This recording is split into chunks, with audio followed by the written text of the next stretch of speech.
ассалому алайкум бинандаҳои азизу арҷуманд, мутаваҷҷеҳ бошед ба барномаи иттилооти ахбор ки аз студияи марказии телевизиони Тоҷикистон мустақиман мансури шумо мегардад. истиқлолият барои тоҷикон рамзи пойдории давлат, ҳастии миллат ва шӯҳрату эътибори Тоҷикистон мебошад. дар ҷумҳурии Тоҷикистон ҳамчун давлати соҳиби истиқлол ва ҳуқуқбунёд давоми ин солҳо бо мақсади таҳкими пояҳои истиқлолияти давлатӣ ва рушди иқтисоди миллӣ тадбирҳои зиёд амалӣ гардида барои таъмини зиндагии шойстаи ҳар як шаҳрванд барнома ва стратегияҳои мушаххас қабул карда шудааст. бо шарофати истиқлолияти давлатӣ дар ҷумҳурии Тоҷикистон марҳила ба марҳила инфрасохтори саноатию иқтисодӣ ва иҷтимоиву хизматрасонӣ беҳтар шуда сатҳи зиндагии мардум низ рӯ ба беҳбудӣ овардааст. шарҳи ҳамкорони мо. раванди бо суръати пешрафти иқтисодиёт ва инкишофи ҳамаи соҳаҳои хоҷагии халқ аз самараи истиқлолият аст. маҳз истиқлолият шароит фароҳам овард ба таъмини истиқлолияти энергетикӣ, раҳоии кишвар аз бумбасти коммуникатсионӣ, таъмини комили амнияти озуқаворӣ ва саноатикунонӣ бо суръат ки ҳадафҳои стратегии ҳукумати мамлакат маҳсуб меёбанд, тадриҷан ноил гардем. истиқлолият барои мардуми кишвари мо ин як неъмати бебаҳо аст. зеро ки ҳангоми ба даст овардани истиқлолият мо соҳиби бисёр рукунҳои давлатдории худ гаштем, соҳиби бисёр мавқеъҳо дар созмонҳои байналмилалӣ гаштем ва чӣ давлатҳои бузург, чӣ давлатҳои хурд ки бошанд, дар созмонҳои байналмилалӣ овози якхела доранд ва дар ҳалли ҳар як проблемаҳои байналмилаливу минтақавӣ онҳо саҳмгузор мебошанд. аз он ҷумла ҷумҳурии мо низ ба ҳамаи ҳамин гӯем дастовардҳо ноил гашт. мо ба дастовардҳои бениҳоят зиёд ноил шудем ва сатҳу сифати зиндагӣ, сатҳи таъминоти аҳолӣ бо тамоми чӣ маҳсулоти хӯрока бошад, чӣ дигар маҳсулотҳои иҷтимоиву дигар маҳсулотҳои рӯзгор бошад, бениҳоят хуб шуд. таҳкими истиқлолият ва устувору поянда нигоҳ доштани пояҳои он вазифаи муқаддаси ҳар як фарди худогоҳу худшинос аст, зеро даҳсолаҳои охир пешрафти бо суръати илму техника ва раванди қувват гирифтани ҷаҳонишавӣ инсониятро ба муҳити комилан нав ворид намуда боиси ташаккул ёфтани низоми фарогирии равобити сиёсиву иқтисодӣ, иҷтимоиву фарҳангӣ ва иттилоотиву маънавӣ гаридааст. истиқлолиятро ба даст даровардан як аст ва унро нигоҳ доштан, ҳифз кардан ва боз ҳам хубтару қавитар гардонидан бениҳоят мушкил аст. барои ин ҳам бояд ҳамаи мо чӣ олимон, чӣ нависандагон ва чӣ тамоми шаҳрвандони кишвар бояд дар ҳар як қадами худ аввал аз худ сар карда пурсем ки ҳамин рӯз барои мана истиқлолияти кишварро эмин нигоҳ доштам, барои истиқлолияти кишварро боз ҳам волову боло бардоштан ман чӣ кор кардам. мо ҳам бояд ҳаракат кунем ки тамоми самтҳо, тамоми имкониятҳои мавҷударо истифода бурда иқтисодиёти кишварро пеш барем, сиёсати пешгирифтаи пешвои миллатро дастгирӣ намоем. сохтумони нерӯгоҳҳои хурду бузурги барқӣ, хатҳои интиқоли қувваи барқ ва даҳҳо иншооти азими энергетикӣ самараи даврони истиқлолият аст. дар даврони истиқлолият бо истифода аз роҳҳои бузурги байналмилалӣ имкон фароҳам омад ки ҳаракати нақлиёт дар дохили мамлакат ва берун аз он тамоми фаслҳои сол имконпазир гардад ва дар ин замина вазъи равоъо ва боркашонӣ ба манотиқи гуногуни кишвар 100% беҳтар гардад. самараи неки истиқлол аст ки имрӯз Тоҷикистон дар дунё чун давлати сулҳҳоу сулҳпарвар шинохта шудааст. дар шаҳру ноҳияҳои тобеи ҷумҳурӣ барои таъмини сокинон ва корхонаву муассисаҳо бо оби тозаи нӯшокӣ тадбирҳои саривақтӣ амалӣ карда мешавад. дар ин самт коргарону мутахассисони корхонаи фаръии обтаъминкунии шаҳру ноҳияҳои тобеи ҷумҳурӣ фаъолияти босамар дошта иншооти обрасониро пурра навсозӣ менамоянд. гузориши хабарнигорони мо. дар шаҳрҳои Турсунзода, Ҳисор, Ваҳдат ва ноҳияҳои Шаҳринаву Рӯдакӣ бо мусоидати коргарону мутахассисони корхонаи фаръии обтаъминкунии шаҳр ноҳияҳои тобеи ҷумҳурӣ баъд аз навсозии иншооти мавҷуда таъминоти оби тозаи ошомиданӣ ба аҳолӣ ва корхонаҳо мунтазам ба роҳ монда мешавад. дар ноҳияҳо шумораи аҳолӣ зиёд шуда истодааст. сохтмонҳои корхонаҳои саноатӣ, маъмурӣ ва хонаҳои истиқомати баландошона зиёд шуда истодаанд. албатта ин барои таъминоти об таъсири худро мерасонад. дар шаҳри Ваҳдат истгоҳи насосии Якатол дар ноҳияи рӯдакӣ истгоҳи насосӣ куктош, шаҳри ҳисор обанбори рақами 2 насосҳое ки иқтидорашон паст буданд ба насосҳои иқтидорашон баланд иваз карда шуд. барои фаъолияти босамари иншооти обрасонӣ пеш аз ҳама ивази насосҳои пуриқтидор, қубурҳо ва саривақт бартараф намудани садамаҳо мусоидат кардааст. аммо бинобар сабаби саривақт пардохт накардани ҳаққи истифодаи об дар баъзе аз шаҳрноҳияҳои тобеи ҷумҳурӣ дар самти таъминоти оби нӯшокӣ мушкилот пеш меояд. ҳамбудии асосие ки ҷой дорад ин насупоридани маблағи ҳаққи истифодаи об ва канализатсия мебошад. ҳозир аз ҳамин 5 минтақаи истеҳсолӣ, яъне шаҳри ваҳдат, шаҳри турсунзода, шаҳри ҳисор ва ноҳияҳои рӯдакию шаҳри нав қарзи аҳолӣ, корхонаҳои буҷетӣ ва ғайрибуҷетӣ 10 миллиону 804 ҳазорро ташкил медиҳанд. дар минтақаи истеҳсолию техникии шаҳри ҳисор 143 садама дар хати корезӣ ва 120 садама дар хатҳои оби нӯшокӣ бартараф карда шуда, дар 5 пойгоҳи насосӣ дастгоҳу таҷҳизоти нав насб гардид. солҳои 2014 хати об, қисман хати канализатсия қариб ба пуррагӣ аз навсозӣ шудааст.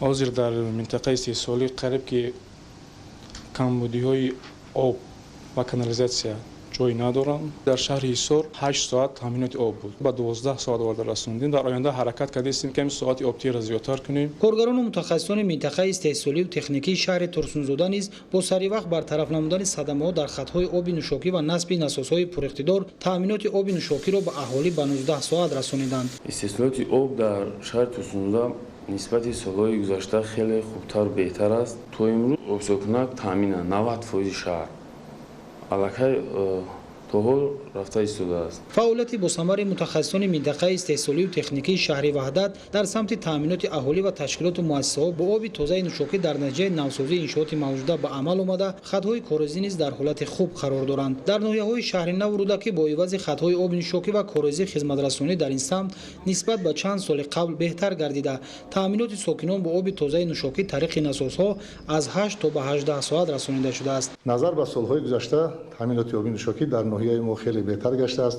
мо дар як рӯз мардумро 12-14 соат ба оби нӯшокӣ таъмин мекунем. дар ҳама минтақаҳои истеҳсолию техникии шаҳр ноҳияҳои тобеи ҷумҳурӣ иншооти соҳа дар ҳолати хуби техникӣ қарор дошта, дар сурати пардохти саривақтии ҳаққи истифодаи оби нӯшокӣ имкон фароҳам мегардад ки сокинон мунтазам бо оби тозаи ошомиданӣ таъмин гардида садамаҳои хатҳои корезӣ низ саривақт бартараф карда шаванд. маҳмадалӣ сафар, баҳодур қурбон барои барномаи ахбор.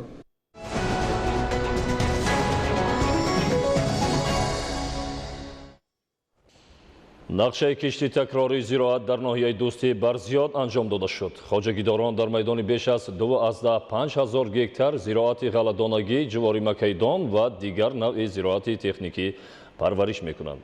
гузориши хабарнигорони мо. чанд соли охир аст ки дар заминаи муроҷиатномаи ҳукумати ҷумҳурии тоҷикистон замин дар шаҳру вилоятҳои мамлакат мақсаднок истифода гардида, деҳқонон 2 маротиба ва дар баъзе маврид дар як сол 3 ҳосил ба даст меоранд. мисоли равшани инро дар ноҳияи дӯстӣ мушоҳида кардем. дар хоҷагии деҳқонӣ муборак полезӣ, лобиё, мош, ҷувори макаидон ва ҳатто пахтаро ҳам дар кишти такрорӣ роҳандозӣ карданд. 35-40 сентнер гандум гирифтем. ҳозир 40 гектар заминда такрорӣ мош коридем. як 40 гектар замини ганда ҷавари мака 2 ҳосил гирифтем. таҷриба собит менамояд ки дар шароити нисбатан гарми ноҳияҳои ҷануб баъд аз дарави ҷав пахта парвариш кардан имконоти хуб дорад. тавре мушоҳида мекунед дар ҳосили дуюм пахта киш кардан ки имрӯз аллакай барои ҷамъоварӣ омода карда шудааст. дар ихтиёри хоҷагӣ 200 гектар замин аст. 70 гектар замини пахта киш кардем. ҳар сол 2 намуд пахта киш мекунем. ҳосилнокӣ соз аз ин мо ният дорем ки аз 35 то 40 сентнера ҳосилнокӣ кунем. солҳои гузашта дар мавзеи гаравутӣ ва ҷамоати деҳоти нурибахш қисман заминҳо бекор мемонд. сабаби асосӣ нарасидани оби полезӣ арзёбӣ мешуд. имсол раёсати беҳдошти замин ва обёрии ноҳияи дӯстӣ дар дарёи кофарниҳон сад бунёд карда обро ба ин минтақаи дурдаст ҷорӣ намуданд. дар ҷамоати деҳоти бисолагии истиқлолияти давлатии ҷумҳурии тоҷикистон кишти такрориро барзиёд иҷро карданд. кишоварзон аллакай ба кишти сабзӣ шурӯъ намуда рӯзҳои наздик ба коридани пиёз машғул мешаванд. дар ҷамоати деҳоти деҳқонобод низ ҳар ваҷаб замини корамро мақсаднок истифода бурданд. кишти такрорӣ то имрӯза 100% иҷро шудагия дар заминои ғалла пиёз будан ёра карточка будана гирифтем маккаи дон шоли умуман дар ҷамоат кишти такрорӣ 583 гектар буд 100% иҷрош кардем. рушди соҳаи кишоварзӣ дар ноҳияи Хуросон ҳам хуб ба назар мерасад. дар шароити ҳарорати баланди ҳаво хеле роҳат аз як замин 2-3 ҳосил ба даст меояд. махсусан дар сурати интихоби тухмиҳои аълосифати пешвазак шароит фароҳам меояд ки деҳқонон бар ивази заҳматҳои шабонарӯзӣ ҳосили фаровони маҳсулот бигиранд. дар ноҳияи Хуросон низ зироати мош, лӯбиё, ҷувори макаидон ва зироати хӯроки чорво ба сифати кишти такрорӣ роҳандозӣ мешавад. ҳамин заминҳода гандуму ҷав корида будем, хай ҳосилнокӣ хуб шуд. қариб 40-45 центнери ҳосил гирифтем.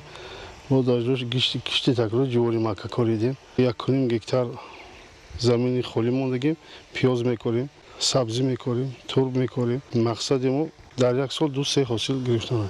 маҳсулот ки зиёд шава, бозор арзон мешавад. дар ноҳияи Шамсиддини Шоҳин барои вусъати корҳои ободонӣ сокинон ба ҳашари дастаҷамона баромада дар бунёди як иншооти варзишӣ ва сохтмони бинои нави маъмурии Кумитаи иҷроияи Ҳизби Халқии Демократии Тоҷикистон иштирок намуданд. дар доираи аксияи якҷоя ҳал мекунем дар ноҳияи Восе сокинон барои омодагӣ ба соли нави таҳсил дар таъмири муассисаҳои таълимӣ низ саҳм мегузоранд. гузориши Саидҷафари Маҳмадалӣ ва Хуршеди Нодирхон. дар деҳаи себдараи ҷамоати деҳоти шӯроободи ноҳияи Шамсии Шоҳини вилояти Хатнон аз ҷониби соҳибкори маҳаллӣ Сулаймон Шамсов бахшида ба истиқболи ҷашни 30-солагии истиқлолияти давлатии Ҷумҳурии Тоҷикистон сохтмони як майдончаи варзишии замонавӣ идома дорад. дар баробари бунёди ин иншооти варзишӣ дар деҳоти мазкур мушкилоти норасоии оби нӯшокӣ низ бартараф карда мешавад. дар доираи вусъати чунин тадбирҳои бунёдкориву созандагӣ бо ибтикори Кумитаи иҷроияи Ҳизби Халқии Демократии Тоҷикистон дар деҳаи себдараи ҷамоати деҳоти мазкур аксияи ҳизбии якҷоя ҳал мекунем ташкил карда шуд ки дар он аъзоёни ташкилоти ибтидоии ҳизб ва ҷавонони деҳот тариқи ҳашари дастаҷамона дар сохтмони майдончаи варзишӣ ва корҳои ободонии деҳот фаъолона ширкат варзиданд. дар асоси нақша чорабинии мақомоти иҷроии маҳаллии ҳокимияти давлатӣ майдончаи варзишии деҳаи себдара бояд соли 2020 бо фароҳам овардани шароити зарурии мавриди истифода қарор дода шавад. дар доираи аксияи ҳизбии якҷоя ҳал мекунем соли 2020 бояд бинои нави маъмурии Кумитаи иҷроияи Ҳизби Халқии Демократии Тоҷикистон дар ноҳия низ пурра сохта ба истифода дода шавад ки ин иншоот аз 2 ошёна, 6 ҳуҷраи корӣ ва толори маҷлисгоҳ иборат мебошад. дар ноҳияи Шамсии Шоҳин аксияи мазкур дар ҳама деҳоти ноҳия роҳандозӣ гардида сокинон бахусус ҷавонон бо як ҳисси баланди ватандӯстӣ дар корҳои ободонӣ ба таври дастаҷамона иштирок намуданд.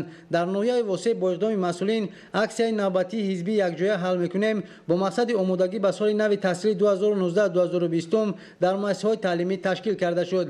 дар мактаби таҳсилоти миёнави рақами 10 ноҳия омӯзгорон дар якҷоягӣ бо Кумитаи падару модарон ва кормандони бахши хуҷагидорӣ тариқи 8 саҳни муассисаро тоза ва 2 бинои таълимиро рангубор намуданд. тавре таъкид шуд бо дастгирии хатмкардагони мактаб ва соҳибкорони маҳаллӣ имсол як бинои таълимии муассиса пурра аз таъмири асосӣ бароварда шуд ва то ҷашни 30-солагии истиқлолияти давлатии Ҷумҳурии Тоҷикистон бояд 2 бинои таълимӣ ва толори варзишӣ низ таъмири асосӣ карда шавад. дар ноҳияи Восе низ аксияи ҳизбии якҷоя ҳал мекунем дар асоси нақша чорабинӣ гузаронида шуда дар он сокинон ба хотири вусъати корҳои ободонӣ, тоза озода намудани маҳалли зист, ҳалли мушкилоти иҷтимоӣ ва рушди деҳот ба таври дастаҷамона ширкат меварзанд. идомаи ахбор. дар шаҳру вилоятҳои Федератсияи Россия фаъолияти ҷамъият ва марказҳои миллӣ фарҳангии ҳамватанонамон дар самти тарғиби расму оин ва анъанаҳо густариш меёбад. ҷамъияти тоҷикони шаҳри Талиятӣ дар муаррифии шоистаи таъриху фарҳанги миллӣ саҳми фаъол дошта дастгирии ҳамватанонамонро дар мадди аввал мегузорад. гузориши Маҳмадалӣ Сафар ва Хуршеди Саидаҳмад. ҳуқуқу манфиатҳои ҳамватанонамонро масъулони ҷамъияти тоҷикони шаҳри Талияти вилояти Самараи Федератсияи Россия ҳимоя намуда дар ин самт бо амалӣ кардани тадбирҳои муҳим барои фаъолияти озодонаи муҳоҷирони меҳнатӣ шароити мусоид фароҳам сохтаанд. дар шаҳри Талияти Федератсияи Россия бештари ҳамватанонамон дар соҳаи тиҷорат фаъолияти густурда дошта барои таъмини ҷойи кори мувофиқ ба муҳоҷирони меҳнатӣ кӯмаки доимӣ расонида мешавад. масъулони ҷамъияти тоҷикон зимни суҳбат гуфтанд ки сатҳи баланди кордонии шаҳрвандони Тоҷикистонро ба инобат гирифта аксари ширкатҳои тиҷоратӣ ҳамватанони моро бо ҷойи кор таъмин менамоянд. ҷамъияти тоҷикон барои нигаҳдошти расму оин, анъанаҳои миллӣ ва таъриху фарҳанги бои пурғановатамон тадбирҳои гуногуни фарҳангӣ гузаронида ҳамасола ҷашнҳои милливу давлатиро дар сатҳи баланди ташкилӣ доир менамоянд. мо тоҷикони муқимии шаҳри Талияти با احساس گرم و تندرستی همیشه در پی انجام دادن کارهای سازندگی بوده برای پیشرفت وطن محبوبمان به مهنت صداقتمندانه سهم می‌گذرانیم. تشکیل جمعیت تاجیکان هم محض به همین خاطر بود.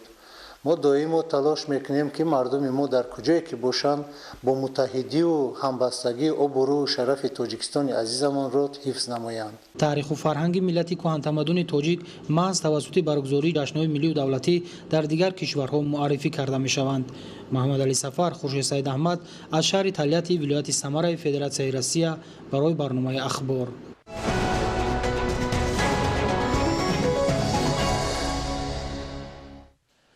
бинандаҳои азизу арҷуманд, ин буд барномаи иттилооти ахбор. хайр, тансияту хона обод бошед.